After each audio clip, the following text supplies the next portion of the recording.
నిర్ణయముగా ఆశీర్వదించు గొప్పదనముగా తీర్చగలిను నిర్ణయముగా ఆశీర్వదించు నీ నామమును లోకదిశను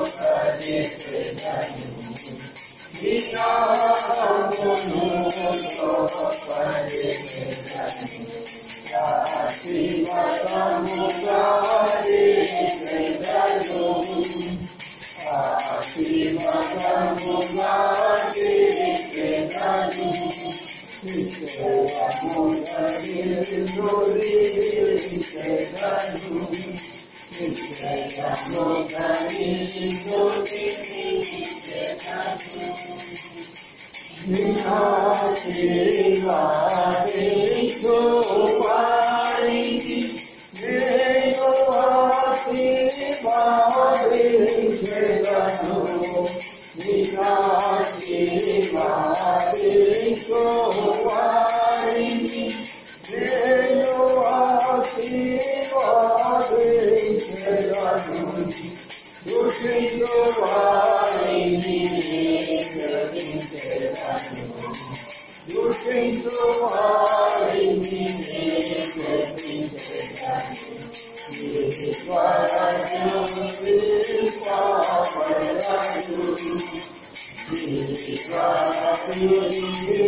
ప్రార్థన చేసుకో ముందు లూకాసు వార్త 1వ అధ్యాయం.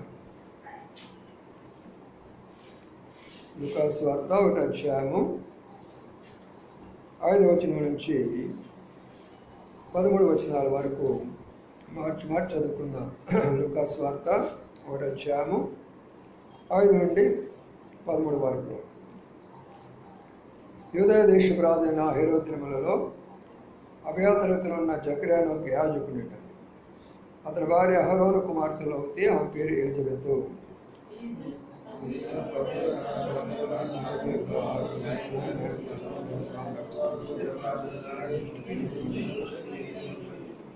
ఎలిజబెత్ గొడ్రాలైనందున వారి పిల్లలు లేకపోయి మరి వారిద్దరు బహుకాల ఘర్షణ వృద్ధులైరి.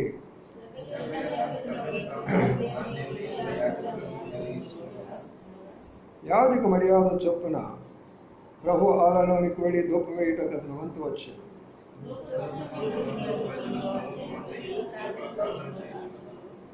ప్రభు దూత ధూపవేది కుడి వైపున నిలిచి అతను కనబడగా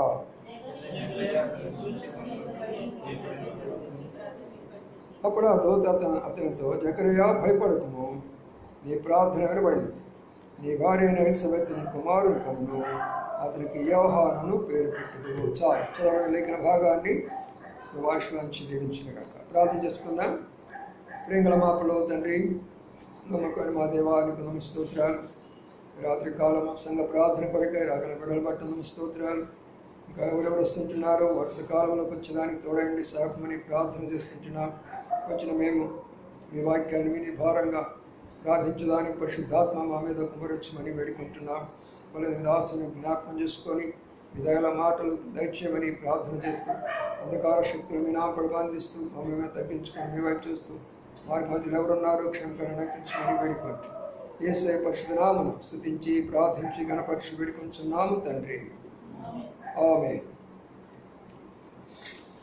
రండి, ఇక్కడ మనం ప్రార్థన కొరకై విషయాలు మనం జ్ఞాపకం చేసుకోబోతూ ఉంటున్నాం. లూకాసు వార్త 1వ అధ్యాయంలో ఒక కుటుంబాన్ని గురించి రాయబడుతూ వస్తున్నది. ఆ కుటుంబము మరి ఆయన పేరు జకరయ్య, ఆ తర్వాత భార్య ఎలిజబెత్, వీరి కుటుంబం. వారి యొక్క పని ఏంటంటే దేవుని ఇంటిలో యాజక ధర్మం జరిగించినటువంటి వారు. పాత నిబంధన కాలంలో మరిది యాజక ధర్మం అనేది ప్రారంభించబడుతుంది.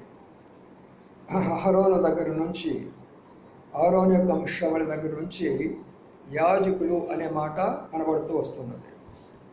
అందుకనే ఆ యాజకత్వం నేటి వరకు కూడా మరి అక్కడ యెరూషలేములో ఉన్నది, మన భారతదేశంలో కూడా ఉన్నది అదే యాజకత్వము. అది ఈనాడు ప్రభు ఆ యాజకత్వంలో విశ్వాసులకి భాగం ఇచ్చాడు, దైవ సేవకులు కూడా భాగం ఇచ్చాడు. యాజకత్వము దైవ సేవకులు పూర్తిగా సమర్పించుకున్న వారు చేయవచ్చు. అదే సమయంలో ప్రభు ఏర్పాటు చేసుకున్నటువంటి మరి విశ్వాసులు కూడా ఆ యాజకత్వంలో పాల్పొందవచ్చు. అందుకనే ప్రియులారా, ఆ యాజకత్వాన్ని గురించి ఇక్కడ మనము చదువుతూ ఉంటున్నాం. ఇప్పుడు రాయబడిన మాట ఏంటంటే, యాజకులు ఒక మందిరానికి ఉన్నప్పుడు ఇప్పుడులాగా, అనగా ఇప్పుడు మనకు మామూలుగా సంఘాల్లో అక్కడే మందిరం ఉంటుంది, అక్కడే మరి పైన ఉండడానికి అన్ని అవకాశాలు ఇప్పుడు అన్నిట్లో సంఘాల్లో మనం చూస్తుంటున్నాం. ఇప్పుడు మందిరం కట్టే విధానాలు ఎలాగా ఉంటాయంటే, సేవకులు అక్కడే ఉంటారు, ఆరాధన అక్కడ జరుగుతూ ఉంటుంది, అన్నీ అక్కడే జరుగుతూ ఉంటాయి. అలాగా ఇప్పటి దినాల్లో మరి సంఘం యొక్క దర్శనంలో కడుతూ వస్తూ ఉంటున్నారు.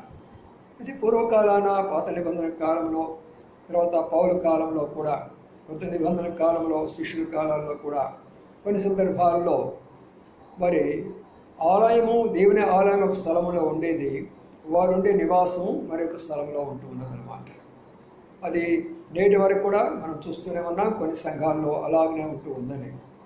ఎందుకంటే మరి ఆయన సమయలు అక్కడ ఉన్న వారందరికీ కూడా న్యాయం తీర్చేసి రామాలో తన యొక్క గ్రామమైనటువంటి రామాలో తన ఇల్లు ఉంది కాబట్టి అక్కడ కూడా వెళ్ళి వాళ్ళకు కూడా న్యాయం చేకూరుస్తుందనే మాట మనకు కనబడుతూ వస్తుంది. కాబట్టి యాజకులైనటువంటి వారు ఎక్కడైనా సరే ప్రభు కొరకై పరిచర్యలో చేయాలి అనే విషయాన్ని జ్ఞాపకం చేసుకుంటూ, తన తరగతి చొప్పున, అంటే మందిరంలో ఒకరే కాదు, ఆ దినాల్లో అనేకమైనటువంటి యొక్క సందర్భాల్లో వెళ్ళి వారి తరగతి చొప్పున, అనగా కొంతమంది రకరకాలుగా తరగతులుగా విభజిస్తూ వస్తారు. 3వ తరగతి వారు, 2వ తరగతి వారు, 3వ తరగతి వారు అని అలాగా విభాగించుకుంటూ వస్తారన్నమాట. వచ్చిన తర్వాత ఎవరికి ఏ సమయమో ఎప్పుడు ఇవ్వబడుతుందో వారు వెళ్ళి ఆ బాధ్యత నెరవేర్చవలసిన వారుగా కనబడుతున్నారు. ఇది యాజక యొక్క ధర్మం అన్నమాట. అనగా నేను ఒకవేళ ఇప్పుడు హెబ్రోన్లో ఉన్నాం అనుకో, హెబ్రోన్లో భక్సింగ్ గారే జరిగించేవాడు కాదు. భక్సింగ్ గారి బదులుగా మరి ఇంకొక దైవ సేవకుడు వచ్చి జరిగిస్తుండేవాడు. ఆయన లేనప్పుడు మరొక సేవకుడు జరిగిస్తూ ఉండేవాడు, ఆయన లేనప్పుడు మరొక సేవకుడు జరిగిస్తూ వచ్చేవాడు. అలాంటి యొక్క క్రమము ప్రారంభ దినాల్లో ఉంటూ వచ్చింది. అయితే ఆ దినాల్లో ఉన్న పరిస్థితి ఏంటంటే, అనేక మంది, వందలాది మందికి ఆత్మీయమైన ట్రైనింగ్ ఇచ్చాడు భక్సింగ్ గారు. అంటే ఎలాగా సంఘాలు నడపాలా, ఆత్మలు సంపాదించాలా, సంఘాన్ని ఎలాగా అభివృద్ధి పరచాలా, ఇలాంటి అన్నిటినీ మంచి ట్రైనింగ్ పొందాడు. అందుకని ఆ దినాల్లో సంఘాలు విస్తరింపజేస్తూ వచ్చాడు, సంఘాలకు సేవకులు పడుతూ వచ్చాడు. కానీ ఈ రోజుల్లో ఆ పరిచయం ఆగిపోయింది. అలాగా ట్రైనింగ్ ఇవ్వడము, ఆత్మీయంగా ట్రైనింగ్ ఇవ్వడము, విశ్వాసం మీద ఆధారపడి సేవ చేయడము, ఇలాంటి ట్రైనింగ్ అంతా కూడా ఆగిపోయింది. ఆ కారణం చేత ఇప్పుడున్నటువంటి యొక్క విధానాల్లో ఈ పద్ధతులు పోగొట్టుకుంటూ ఉన్నారు. అయితే ఇప్పుడు ఆయన తరగతి క్రమము చొప్పున, అంటే తన వంతు వచ్చి తన యొక్క తరగతి వచ్చినప్పుడు తన బాధ్యత ప్రకారము ఆ రోజున ఆ పరిచయం జరిగించి తిరిగి తన ఇంటికి వెళ్ళిపోతూ ఉంటాడు. మరొక రోజున ఆయన యొక్క సమయం వచ్చినప్పుడు వచ్చి ఆ బాధ్యత నెరవేర్చి మరి తన ఇంటికి వెళ్ళిపోతూ వస్తాడు. అంటే ప్రియులారా, దీని అర్థమేమనగా దేవుని యొక్క ఆలయంలో మనమందరం కూడా యాజకులుగా పనిచేయాలి. చూడండి, పేతురు రాసిన పత్రికలో ఒక మాట మనం జ్ఞాపకం చేసుకుందాం. పేతురు రాసిన పత్రిక, మొదటి పేతురు రాసిన పత్రికలో ఆ మాట మనం చూసుకుందాం. 2వ అధ్యాయం 9వ వచనం ఉంటే ఎవరైనా 9. అయితే మీరు చీకటిలో నుండి ఆశ్చర్యకరమైన తన వెలుగులోకి మిమ్మల్ని పిలిచిన వాని గుణాతిశయములను ప్రచురం చేయ నిమిత్తము ఏర్పరచబడిన వంశమును, రాజులైన యాజక సమూహమును, పరిశుద్ధ జనమును, దేవుని సొత్తైన ప్రజలై ఉన్నారు. చూసారా, రాజులైన యాజక సమూహము. కాబట్టి ఇప్పుడు మనకి దేవుడు ఏమి ఇచ్చాడంటే యాజకులుగా మనం చేయవచ్చు పరిచర్య. పాత నిబంధన కాలంలో కేవలము లేవీయ వంశస్థులు మాత్రమే, అనగా అహరోను వంశస్థులు మాత్రమే ఆ పరిచర్య చేయాలి. అదే కృత నిబంధనలోకి వచ్చినప్పటికీ ఆయన దానిని అందరికీ అవకాశం ఇస్తూ వచ్చాడు. దేవుని ఇంటిలో ఎవరి భాగములో, ఎవరి వంతులో వారు పనిచేస్తాని కొరకై దేవుడు అవకాశం ఇస్తూ వచ్చాడు. అందుకని మనం నేర్చుకోవాల్సిన పాఠం ఏంటంటే, ప్రభువా నేను నీ ఆలయానికి వెళుతూ ఉంటున్నాను, ఒక యాజకుడిగా వెళుతూ ఉంటున్నాను. యాజకుడు అనగా మరి దేవుని దగ్గరికి వెళ్ళి ప్రార్థించేవాడు, ఆయనకి ధూపం వేసినటువంటి వాడు, ఆయన సన్నిధిలో ఉండేటటువంటి వాడు. ఇటు వారందరూ కూడా యాజకులు అంటారు. కాబట్టి ఈ రోజున మనకు ఆ ధన్యత దొరికింది. ఆయన సన్నిధికి వచ్చి ఆయన సన్నిధిలో ప్రార్థించే ఒక ధన్యత మనకు దొరికింది. మీరు కానీ బాప్టిస్ట్ చర్చ్ కానీ, లూథరన్ చర్చ్ కానీ, రోమన్ కాథలిక్ చర్చ్ కానీ, వేరే చర్చికి మీరు పోతే వారు అందరూ ప్రార్థన చేయడానికి అవకాశం లేదు. కేవలము పాస్టర్ గారు ప్రార్థన చేస్తారు, ఎవరైనా ఒకరిని ప్రత్యేకంగా పిలిస్తే వాళ్ళు వచ్చి ప్రార్థన చేసిపోతారు, అంతవరకే ఉంటుంది. కానీ దేవుడు మనకిచ్చిన దర్శనం ఏంటంటే ప్రతి ఒక్కరికి అవకాశం కల్పించాడు ప్రార్థన. సహోదరులైనా దేవుని ఇంటిలో ప్రార్థన చేయవచ్చు, దేవుని ఇంటిలో పరిచయం చేయవచ్చు, దేవుని ఇంటిలో సేవ చేయవచ్చు. వీటన్నిటికి తగినటువంటి బహుమానం ప్రభు మనకిస్తాడు. అందుకనే యాజక ధర్మం చొప్పున, తన యొక్క క్రమం చొప్పున తను ఏం చేసినట్టే దేవుని యొక్క ఆలయానికి వెళ్ళిన వాడుగా కనబడుతుంటున్నాడు. రండి నేను ఇక్కడికి పోదాము. లూకాసు వార్త 1వ అధ్యాయం 9వ వచనం చదువుదామండి. 9.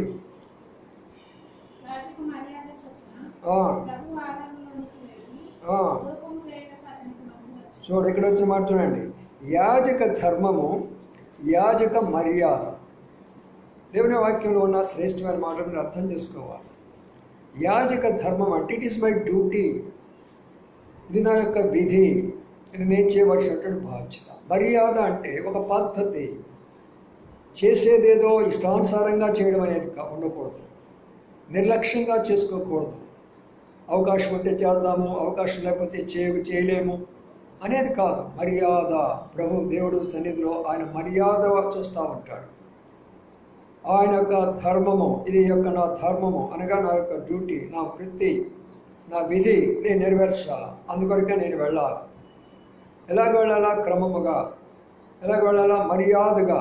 నేను మర్యాదగా దేవుని సన్నిధిలో మర్యాదగా వెళ్ళాలి. ప్రభు చూస్తూ ఉంటాడు అవన్నీ కూడా. అందుకనే యాజక మర్యాద చొప్పున ఇప్పుడు ఏం చేస్తాడంట, తన వంతులో అనే మాట చూడండి. తన వంతులో వెళ్ళి ధూపం వేయటం అతనికి వంతు వచ్చను. ఒకటి యాజక మరి వచ్చినటువంటి యొక్క దానిలోంచి వచ్చాడు. మొదటి వచ్చినటువంటి మాట తరగతిలో నుండి, యాజక తరగతి క్రమము చొప్పున తరగతిలో నుండి ఒక తరగతి అంటూ ఉంది. ఆ తర్వాత యాజక ధర్మం ఒకటి ఉన్నది, యాజక మర్యాద ఒకటి ఉన్నది. అనగా దేవుని యొక్క సన్నిధిలో మనము ఇవి చేయవలసిన వారుగా కనబడుతుంటున్నాము. అలాంటి వారే దేవునికి ఇష్టమైనటువంటి వారు, అలాంటి వారిని దేవుడు ప్రేమిస్తాడు, అలాంటి వారు మాత్రమే దేవుడు జ్ఞాపకం చేసుకుంటాడు, అలాంటి వారికి ఏ గుదువు ఉన్నా తొలగిస్తాడు, అలాంటి వారిని ఆయనతో పాటు తీసుకెళ్ళి ఆయనతో ప్రక్కన కూర్చోబెడతారు. కాబట్టి ప్రియులారా, ఇక్కడ నాకు తలపేమనగా ధూపం వేయుటకు తన వంతు వచ్చును అనే మాట. ధూపం అంటే ఏమిటి? ప్రార్థన. పాత నిబంధన కాలంలో మనం గమనించినట్లయితే ప్రత్యక్ష గుడారంలో 3 భాగాలు ఉంటాయి. ఆవడం అని, పరిశుద్ధ స్థలం అని, అతి పరిశుద్ధ స్థలం అనేది ఒకటి ఉంటుంది. ఇప్పుడు మనము ఆ ధూపవేదిక అక్కడ ఉంటుంది. పరిశుద్ధ స్థలంలోకి వెళితే ధూపవేదిక అక్కడ ఉంటుంది. కాబట్టి అతి పరిశుద్ధ స్థలంలోకి వెళితే మరి అక్కడ ఏం చేయాలి అంటే ధూపము అనగా అక్కడ మనం అనుకుంటే హోమం అంటాం చూడండి. అనగా కొంత పొగ, కొన్ని కర్పూరం లాంటివి అలాంటివి వేసినప్పుడు ఆ పొగ అలాగా పోతూ ఉంటుందన్నమాట. అలాగ వెళ్ళిపోతుంటే అది సువాసన. అది ఈనాడు మనం భారతదేశంలో మన హైందవ సహోదరులు లేక హైందవ గుడిలో చేసే పద్ధతి కూడా అదే. ఎందుకంటే వారు అక్కడి నుంచి వచ్చారు కాబట్టి ఇక్కడికి వచ్చి ఇక్కడ స్థిరపడ్డారు కాబట్టి అదే విధానాల్లో వాళ్ళు నడిపించుకుంటున్నారు.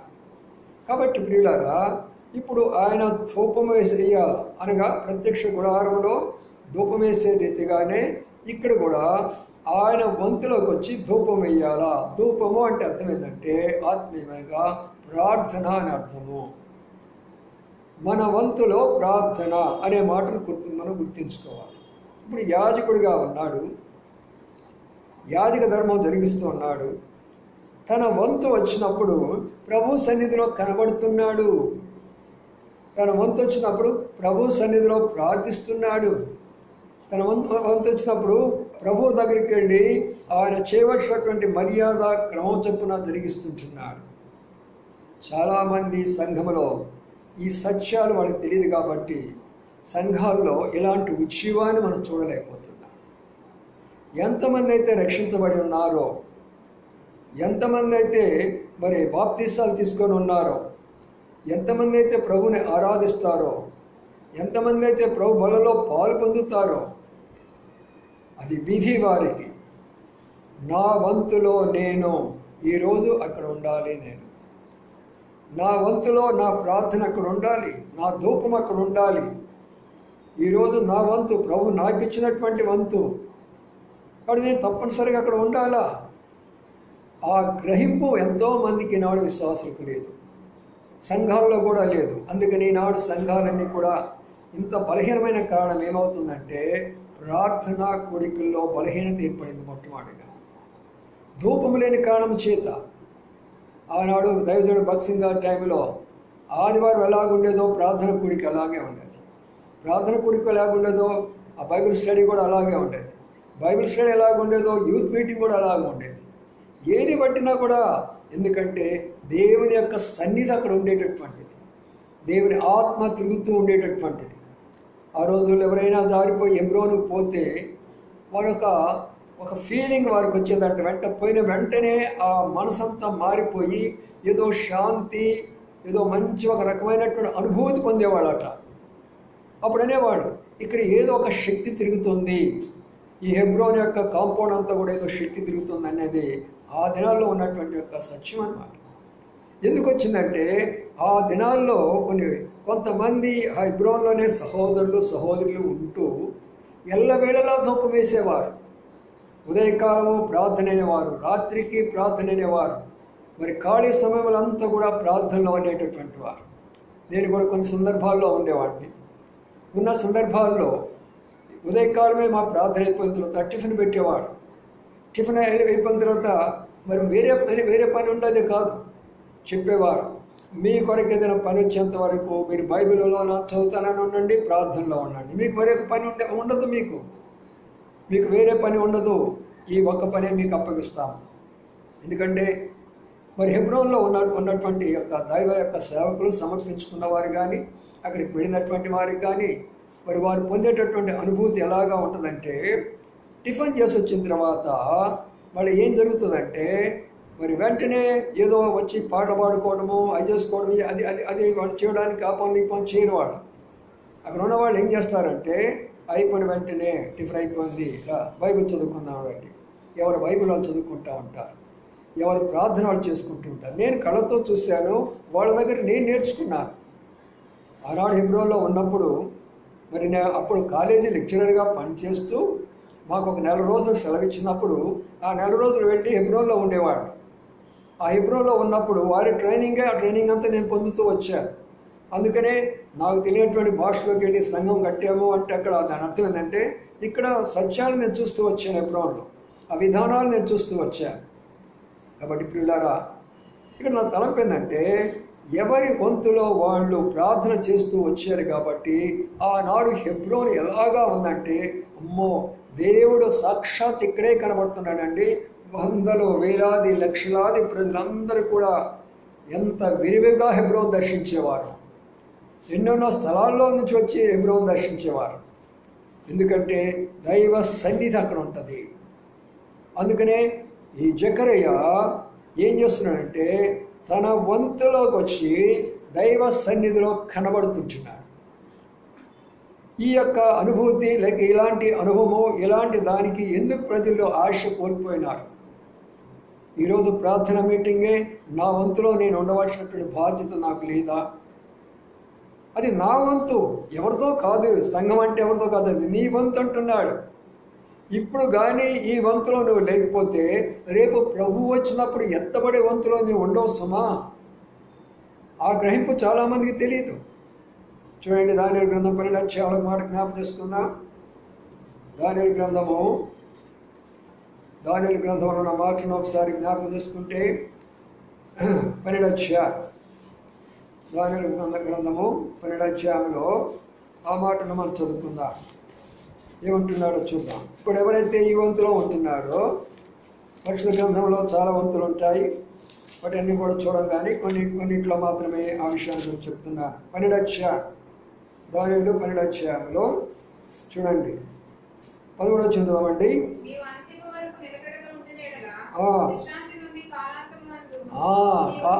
చూడండి ఏమంది, అంచెదిన వరకు నువ్వు నిలకడగా ఉన్నట్లయితే ఆ కాలాంతమందు నీ వంతులో నిలిచెదవో. అది నీ వంతు, మీ వంతు అని అంటాంలే, బాగా అర్థం చేసుకోండి. ఇక్కడ నీ వంతు. జకరియా వంతు వచ్చినప్పుడు దేవుని ఆలయానికి వెళ్ళాడు. నా వంతులో నేను ప్రార్థించాలి, నా వంతులో నేను ఆరాధించాలి, నా వంతులో ప్రభువులలో పాలు పొందాలి, నా వంతులో నా పరిచర్య నేను చేయాలి. ఇది నాకు దేవుడు నాకు ఇచ్చినటువంటి యొక్క ధన్యత. ఆయన ఇంటిలో పని కానీ, ఆయన ఇంట్లో పరిచర్య కానీ, ఆయన ఇంట్లో సేవ కానీ, ఆయన ఇంట్లో ధూపం వేయటం కానీ ఏదైనా కూడా నాది ఇది. అందుకనే ప్రియులారా, చాలా లోతైనటువంటి సత్యం ఇది. ఇలాగ కానీ సంఘంలో ఉద్యమం వస్తే ప్రతి కుటుంబంలో ఎన్నో ఆశీర్వాదాలు చూస్తాం.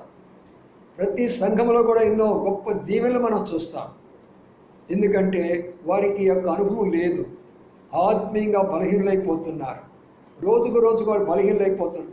ఏముందలే, నేను పోతే ఏమైంది, ఏదో వాళ్ళు కొంతమంది వచ్చి ప్రార్థన చేసుకొని పోతారు అనుకుంటారు. నేను పోతే ఏమైంది కాదు, నువ్వు పోతే నీకు నష్టం ఉంది. అక్కడ నీ వంతు నువ్వు చేయకపోతే ప్రభు దుఃఖపెట్టేవారు అవుతాడు. ప్రభు నీకేం ఇవ్వాలనుకున్నాడో ఆయన ఇవ్వడానికి ఇష్టపడడు, నీ కొరకేం చేయాలనుకున్నాడో చేయడానికి ఇష్టపడడు.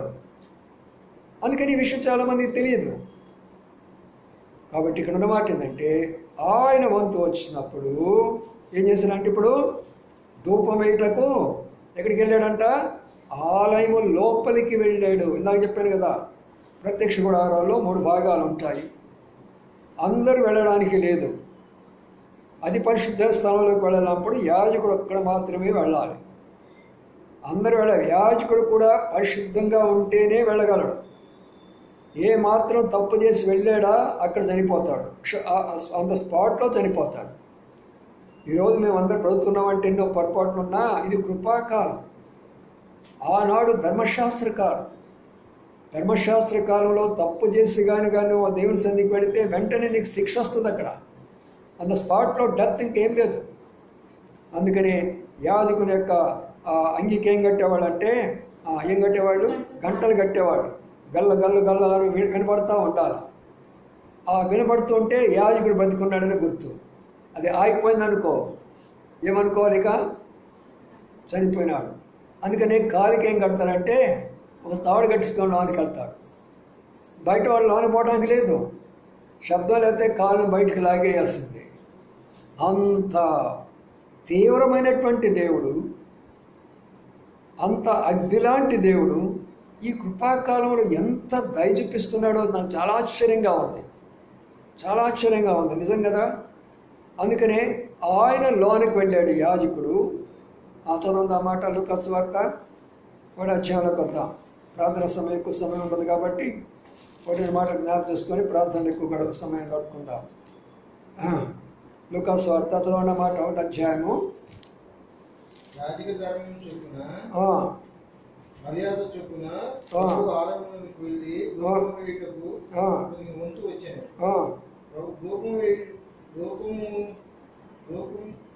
ధూప సమయమందు ప్రజల సమూహం అంతయు వెలుపల ప్రార్థన చేయుచుండగా ప్రభు దూత ధూపం వేదిక కుడివైపున నిలిచి అతనికి కనపడగా. చాలు, ఇక్కడ మాట చూడండి.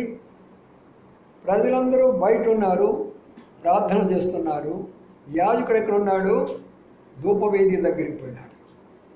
చూసారా, దీపవృక్షము, ధూపవేదిక, బలిపీఠము, వీటన్నిటి గురించి ఇంతకుముందు దినాల్లో చాలా నేను చెప్తూ వచ్చాను. ఇప్పుడున్న కృత వారికి పోవచ్చు, కానీ అందులో చాలా రహస్యాలు ఉంటాయి. కానీ ఇప్పుడున్నటువంటి విషయం ఏంటంటే, ఆయన ఎప్పుడైతే లోనికి వెళ్ళిపోయినాడో ప్రజలు ఏం చేస్తున్నారు? బయట ప్రార్థిస్తున్నారు. అనగా ఇక్కడ మనం గమనించింది, ఒక భాగము దైవ సేవకుడు తన భాగాన్ని నిర్వర్తిస్తున్నప్పుడు సంఘంగా ఏం చేయాలి? మనము మన భాగాల్లో మనం నిలబడి కలిసి ప్రార్థించాలా. ఎప్పుడైతే మనం కలిసి ప్రార్థిస్తున్నాడో ఇప్పుడేం జరుగుతుందా? ఆ దేవాలయంలో సాక్షాత్తు దేవుడు ఏం చేస్తున్నాడు? దేవదూత గబ్రియేలా వెళ్ళినో త్వరగా అక్కడికి, అదిగో నా యాజకుడు, అదిగో నన్ను మర్యాదతో వచ్చినవాడు, తన క్రమ ప్రకారం వచ్చినవాడు, యాజక ధర్మం చొప్పున వచ్చినవాడు, యాజక మర్యాద చొప్పున వచ్చినవాడు, యాజక వంతులో వచ్చినటువంటి వాడు, అదిగో ప్రార్థన, అదిగో నా దగ్గరికి వచ్చి ప్రార్థన దూపవేస్తున్నాడు. నువ్వు త్వరగా వెళ్ళు, నువ్వు త్వరగా వెళ్ళు, త్వరగా వెళ్ళు. చూసారా, దేవుని యొక్క ఆలయంలోకి పరలోకంలో ఉన్నటువంటి గాబ్రియల్ దూత రావడమా ఎంత ఆశ్చర్యకరమైన విషయం. ఒకసారి ఆలోచన చేయండి. నిజమైనటువంటి ప్రార్థనాపరులు. అందుకని నేను అందుకనే ఎప్పుడు జనాభాను ఎప్పుడు కూడా చూడను. భక్తిగా నేర్పించింది అదే. ప్రభుకి ఇష్టపడే వాళ్ళు కావాలి. కొద్దిమంది అయినా సరే బలవంతంగా సనుక్కుంటూ గొడుక్కుంటూ వెళ్ళపోతే ఏదో అంటారు, వెళితే ఇంకొకటి, మరి రకరకాలుగా వచ్చేవాళ్ళు కాదు. ఇందాక చెప్పాను నేను, ఇది నా వంతు, యాజక ధర్మం, నా వంతులో నేను నిలబడాలా, నా వంతులో నా ప్రభుకి నేను కనబడాలా అని ఎప్పుడైతే మనకు అది వస్తుందో, మనం ఎప్పుడైతే ఆలయంలోకి వెళ్ళిపోతామో, ఆలయంలోకి దేవుడు ఏం చేస్తున్నాడు? ఆయన ప్రత్యక్షత, ఆయన సన్నిధి అక్కడ ఉంటుంది. నేను వేరేది మరి సాయంకాలం ప్రార్థన ఒకళ్ళు బాగా వస్తలేమో, ఒకళ్ళు రాకపోతే ఇంకో ఏదైనా వేరే చెప్తామని నేను ఆలోచన చేసుకుంటూ పడుకున్నాను. మధ్యాహ్నం 3 గంటలప్పుడు నిద్రపోతున్నాను.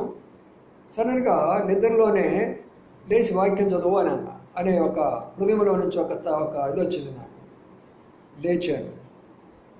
ప్రభా, మరి ఏ వాక్యం చదవాలా? ప్రార్థన చాలా వాక్యాలు ఉన్నాయి కదా అని చెప్పేసి తీస్తూ ఉన్నాను, చూస్తూ ఉన్నాను. అప్పుడు అన్నాడు, అదిగో లూకాసు వార్త 1వ అధ్యాయంలో అక్కడ ఆగిపోయినాను. ఆగిపోయిన తర్వాత ఇది ఏముంది ప్రభా, ఎన్నోసార్లు చదివాను అన్నప్పుడు, కాదు ఒకసారి ధ్యానించు అన్నప్పుడు, ధ్యానిస్తుంటే నేను ఆశ్చర్యపోయినాను. ఎన్నో కొత్త విషయాలు ఇందులో ఉన్నాయా, ఎన్నో కొత్త విషయాలు ఇందులో ఉన్నాయా. అప్పుడు ప్రభు నాతో మాట్లాడిన తర్వాత తప్పనిసరిగా ఈ విషయాలన్నీ కూడా సంఘానికి తెలియచేయాలి. ఎప్పుడైతే మనము మన వంతులో ప్రభు దగ్గరికి వస్తామో, ప్రభు నమ్మదగిన వాడు, ఆయన మన దగ్గరికి వస్తాడు. బాగా అర్థం చేసుకోండి. చాలామందికి అది గ్రహింపు లేదు. నేను ఇంటికాడ ఉన్నానులే అనుకుంటారు. నువ్వు దేవుని సన్నిధిని పోగొట్టుకున్నావు, దేవుని సన్నిధి పోగొట్టుకున్నావు. ఆయన అక్కడికి వస్తున్నాడు. నీవు వచ్చేది మహా అయితే ఒక అరగంట, నీ స్కూటర్ వేసుకోనో లేక నీ ఆటో వేసుకోనో వచ్చేటప్పుడు ఒక అరగంట అవుతుంది మందిరానికి వచ్చినప్పటికి మహా అయితే. ఆయన ఎక్కడి నుంచో రావాలా? పరలోకాన్ని నుంచి భూలోకానికి రావాలి. చూసారా ప్రియులారా?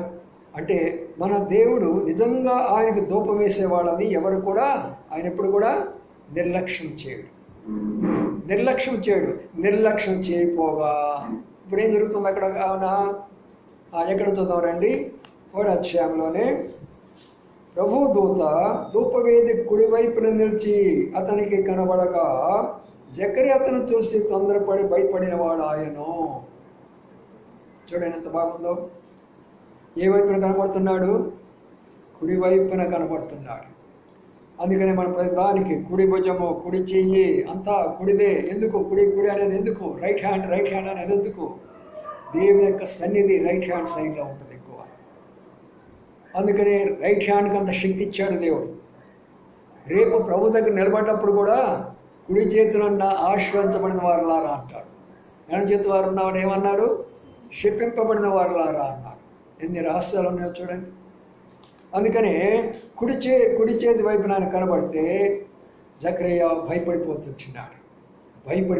నా ప్రియమైన సోదరులారా, ప్రభువు జకరియాకు అక్కడ ప్రత్యక్షం కావాల్సిన అవసరం ఏమిటి? ఎందుకు ఆయన అవసరమైందంటే, ఆయన అన్నమాట ఏంటంటే, జకరియా భయపడకు, నీ ప్రార్థన వినబడినది.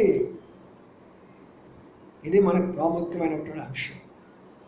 నీ ప్రార్థన వినబడినది. ఎప్పుడు వినబడింది? ఎంతకాలం తర్వాత వినబడింది? రండి పైన చూద్దాం. మాటలు చదువుకున్నాం కదా, 6వ వచనము.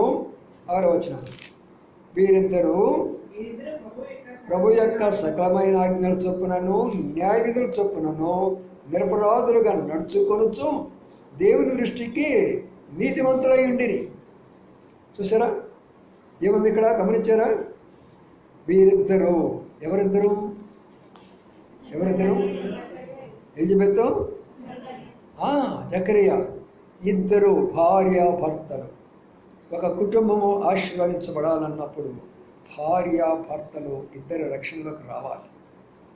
ఎందుకు నా భర్త రక్షణలోకి రాలేకపోతున్నాడు? ఎందుకు నా భార్య రక్షణలోకి రాలేకపోతున్నాడు? ఎక్కడ కొదువు ఉన్నది? దేనిని బట్టి రాలేకపోతున్నాడు? కొదువంతా మనలోనే ఉంది. ఆ బలహీనత మనలోనే ఉంది. మనం చేయవలసినంత ప్రార్థన మనం చేయాలి. మనము ప్రార్థన చేయటము కాదు కానీ చేసే విధానంలో మనం చేయాలి. మన ప్రార్థన ఎంతవరకు ఉండాలంటే పరలోకంలో ఉన్నటువంటి యొక్క దూత కిందకి దిగివచ్చే రీతిగా ఉండాలి. ఇది వాళ్ళ కొరకే రాయబడినప్పుడు మనకెందుకు ఈ గ్రంథం? మరి ప్రతి కుటుంబంలో భార్య రక్షించబడితే భర్త తప్పనిసరిగా రక్షించబడాలి. రక్షించబడలేదంటే భార్య తప్పే, భర్త తప్పే. వేరే అనుమానం లేనే లేదు దానికి. వెళ్ళి మనం పరీక్షించుకోవాలా? ప్రభా, ఎందుకు నా భర్త ఎంతకాలం రక్షించబడలేదు? ఎందుకు నా భార్య ఎంతకాలం రక్షించబడలేదు? ఆయన సిద్ధంగానే ఉన్నాడు. మన ప్రార్థన ఆలకించబడాలి. చూడండి, ఇప్పుడు జకరియా అంటాడు, నేను నా భార్య వృద్ధులైపోయినామే. ఇప్పుడు బాగా అర్థం చేసుకోండి, ఎంత కాలం తర్వాత ఆ ప్రార్థన ఆలకించబడిందో చూసారా? ఎంత కాలం తర్వాత ఆ ప్రార్థన ఆలకించబడిందో చూసారా? మనం అనుకుంటాం చాలాసార్లు, నా ప్రార్థన ఆలకించలేదే. అవును, ప్రార్థన ఆలకిస్తాడు. అయితే ఏదో కొరత ఉన్నది, ఏదో కొదువు ఉన్నది. కానీ వీళ్ళల్లో అది లేదు సుమా. ఏముందో చూడండి, వీరిద్దరూ ప్రభు యొక్క సకలమైన ఆజ్ఞల చొప్పున న్యాయ విధుల చొప్పున నిరపరాధులుగా నడుచుకొనుచు దేవుని దృష్టికి నీతిమంతులై ఉన్నారు. నీతిమంతులై ప్రార్థన చేస్తుంటే దేవుడు ఆలకించలేదే. సకలమైన ఆజ్ఞలను అనుసరిస్తుంటే దేవుడు ఆలకించలేదే. ఇంకా చెప్పాలంటే నిరపరాధులుగా కనబడుతుంటే దేవుడు ఆలకించలేదే. 1 నెల కాదు, 1 సంవత్సరం కాదు, వివాహం అయిపోయింది యవ్వన కాలంలో వృద్ధులైనంత వరకు యాజక ధర్మం జరిగిస్తూనే ఉన్నారు. అదే నేను ప్రార్థన చేస్తున్నప్పుడు, ప్రభా, నా విషయంలో కూడా ఎందుకు ఇలా జరుగుతున్నది? కొన్ని విషయాల్లో చాలా వెంటనే జవాబిస్తున్నావు, కొన్ని విషయాలు ఎందుకు ఇలాగా ప్రభా అన్నప్పుడు, అందుకే 3 గంటలు లేపు చదువు ఈ విషయం అని అన్నాడు. ఎందుకంటే దేవుని మందిర విషయంలో మనం భారంగా ప్రార్థిస్తున్నాం. మధ్యాహ్నం 12 గంటలకు వచ్చి కొంతమంది సహోదరులు ఇక్కడ రోజు ప్రార్థన చేస్తూ ఉంటున్నారు. అలాగే చేయలేని పరిస్థితిలో సాయంకాలం మీటింగ్లో ప్రార్థన చేస్తుంటున్నాం. మానక చేస్తున్న పరిస్థితుల్లో ఎందుకు దేవుడు ఆలస్యం చేస్తున్నాడు? మన విషయంలో ఎందుకు దేవుడు ఆలస్యం చేస్తున్నాడు అన్నప్పుడు, నాకు ఇందులో నుంచి ప్రభు అనేకమైన సత్యాలు తెలియజేస్తూ వచ్చాడు. వృద్ధుడైపోయినాను కదా ప్రభువా. అప్పుడు ప్రభు చెప్పిన మాట, నీ వైపు నువ్వు ఎందుకు చూసుకుంటున్నావు? నా వైపు చూడకుండా నీ వైపు ఎందుకు చూసుకుంటున్నావు? నా భార్య వృద్ధురాలైపోయింది కదయ్యా, నీ భార్య వైపు ఎందుకు చూసుకుంటున్నావు? నా వైపు చూడమంటే మనం ఏం చేస్తాం చెప్పండి? మనకు వచ్చిన పరిస్థితి వైపు చూస్తాం, మనుషుల వైపు చూస్తాం, మన శరీరం వైపు చూసుకుంటాం, బలహీనలైపోతాం. కానీ ఇక్కడ ఉన్నటువంటి మాట ఏంటంటే, దేవుని వైపు చూడటం లేదు జకరియాకి ఎందుకు ప్రభువు ఇంతకాలం పెట్టాడు అంటే, రండి ఆ మాట కూడా చూసుకుందాం. మనం ముగించుకోముందు చూడండి, ఎక్కడున్న మాటను, ఆ మాట నేను చెప్పినట్లయితే,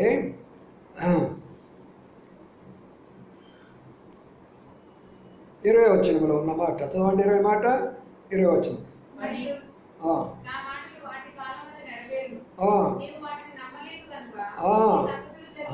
అది సంగతి. మనం ప్రార్థన చేస్తాం కానీ నమ్మం. ఎందుకు మన ప్రార్థన జవాబు రావటం లేదు తెలిసిన? మనం ప్రార్థన అయితే చేస్తాము కానీ ఏముంటుంది మన లోపల? మనకు తెలియకుండా ఏముంటుంది? అపనమ్మిక ఉంటుంది. ఇది అవుతుందో కాదో అక్కడ చాలు. దేవుని కార్యానికి ఆటంకం వచ్చేదానికి ఏంటంటే అపనమ్మిక, అల్ప విశ్వాసము, అవిశ్వాసము. అది చాలు దేవుని యొక్క పని ఆటంకంగా ఉండటానికి.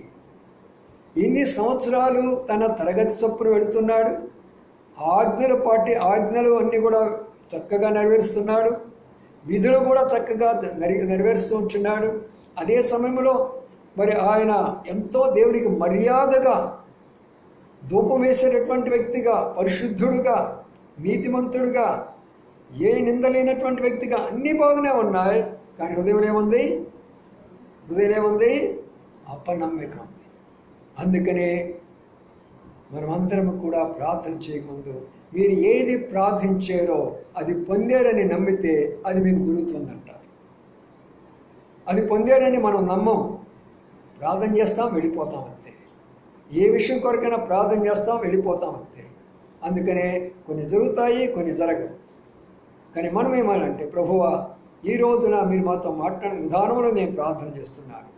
ఆ ప్రార్థన మీరు వినాలి, దానికి మీరు జవాబు ఇవ్వాలి. నేను నమ్ముతున్నాను ప్రభువా. చూసారా? అందుకని అపనమ్మికను బట్టి ఇప్పుడు దూత ఏమన్నాడంటే, నువ్వు నమ్మలేదు కాబట్టి నిన్ను మూగోడు చేస్తున్నాను. ఏమైపోయినాడు జక్కయ్య? ఏమైపోయినాడు చెప్పండి? మూగోడైపోయినాడు. మూగోడైపోతే యాజకత్వం చేయగలడా? దేవుని ఆలయంలో మాట్లాడగలడా? అప్పుడు దూత చెప్పాడు, నా మాటలు ఆయా కాలాల్లో, ఏ కాలాల్లో దేవుడు ఏం చేయాలనుకున్నాడో ఆ కాలంలో నెరవేరుస్తాడు. కాబట్టి ఇప్పుడు ఆయన ఎంతకాలం ప్రార్థన చేస్తున్నాడో తెలిసిన? కొన్ని సంవత్సరాల తరబడి ప్రార్థన చేస్తుంటాడు. నిజమైనటువంటి సంఘము, నిజమైన విశ్వాసులు, నిజమైన భక్తి పరులు, ప్రభు కోరుకునే వారి యొక్క జీవిత విధానాలు ఇలాగా ఉంటాయి. వెంటనే ప్రార్థనలు రావని చెప్పి నిరాశపడిపోకండి. ప్రార్థనలకు జవాబు రాలేదని అవిశ్వాసంలో కోరుకొని పోకండి. భర్త మారాలా, భార్యలు మారాలా, బిడ్డలు మారాలా, సంఘం మారాలా, ఉద్యమం రావాలి, పరిచయ ధర్మం మారాలి. అందుకనే ప్రియులారా, ఇప్పుడు ఆ మాటలు ఆ కాలంలో నెరవేరుతాయని అన్నాడు. నీ ప్రార్థన ఆలకించబడుతుంది. నీ భార్య ఎలిజబెత్ గర్భం ధరించబోతుంది. ఆయన ఒక కుమారుడు పుట్టబోతున్నాడు. సామాన్యమైన కుమారుడు కాదు ఆయన. ఆఖరిగా మాట చదువుకొని ప్రార్థన చేసుకుందామా? ఆఖరిగా అందరూ కలిసి మాట చూసుకుందాం. ఆయన 14-16 వచ్చిన కలిసి చదువుకుందాం. అతడు ప్రభు దృష్టికి గొప్పవాడై ద్రాక్షరసమైనను మధ్యమైన త్రాక తన తల్లి గర్భను పుట్టి మొదలుకొని పరిశుద్ధాత్మతో నిండుకుని వాడై ఇశ్రాయేలులో అనేకులు ప్రభువైన వారి వరకు దేవుని వైపు త్రిప్పును. ఎంత కాలం ఆలస్యం అయితే ఏముందండి? ఎలాంటి కుమారుడు ఇస్తున్నాడు చూడండి. ఎంత కాలం ఆలస్యం అయితే ఏమంది? ఎలాంటి మార్కులు ఇస్తున్నాడా? ఎంత కాలం ఆలస్యమైనా ఎలాంటి ఉద్యోగం అనుకుందా? ఎంత కాలమైనా కూడా ఎలాంటి భార్యను భర్తను మనం పొందుకుంటున్నాం?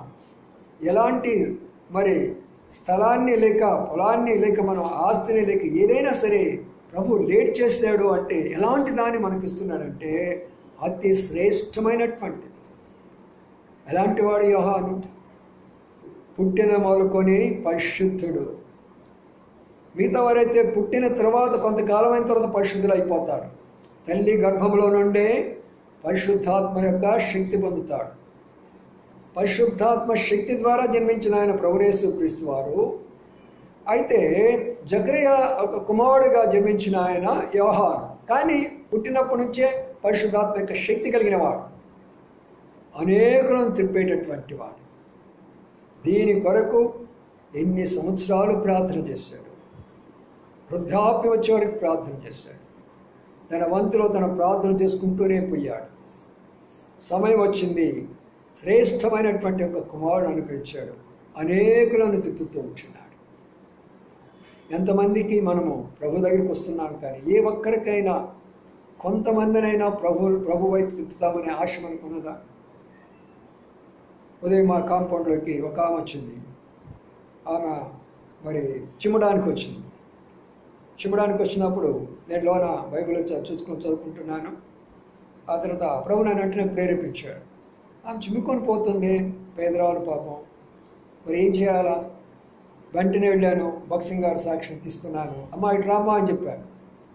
ఏంటయ్యా? ఇదిగమ్మా, నీకు చదువు లేదు కదా, ఇది తీసుకొని వెళ్ళి ఇంటికి వెళ్ళి మీ అమ్మాయి డిగ్రీ చదువుతున్న అమ్మాయి చేత ఒకసారి చదివించుకోమ్మా. అయ్యగారు, మనకు ఆశ రావాలా? అవకాశమై మాత్రం కూడా మనం పోగొట్టుకోకూడదు. ఇప్పుడే మేము స్కూటర్ దిగాము. దిగిన వెంటనే ఒక యవనస్తుడు చిన్న బిడ్డ పెట్టుకొని చంకలో నిలబడ్డాడు.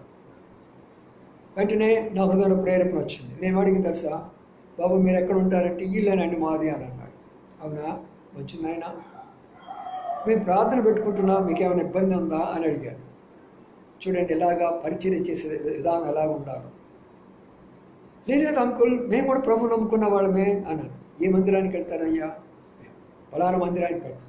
అవునా, సరే మన బైబిల్ స్టడీ జరుగుతుంది, మీరు అక్కడికి వెళ్ళండి, బైబిల్ స్టడీ ఒకసారి వచ్చి వాక్యం వినండి, ఇంకా కొంత మీరు ఆత్మీయంగా ఎదుగుతారు కదా. అనేకులను త్రిప్పే స్వభావం మనకు ఉండాలి. ప్రతి చిన్న సందర్భాన్ని విడిచిపెట్టగాకండి. నేను రోజు అదే ప్రార్థన చేసుకుంటాను, ప్రభువా నాకు కానీ శక్తి ఉంటే ప్రతిరోజు ముత్యాలరెడ్డి నగర్లో వీధుల్లోకి వెళ్ళి ప్రతి ఒక్కరికి పత్రిక ఇచ్చేవాడిని కదయ్యా. ఆనాడు చేసినటువంటిది ఇప్పుడు చేయలేకపోతున్నాను ప్రభువాని. వాడు నిర్ణయించుకున్నాను. బయట వచ్చి బండ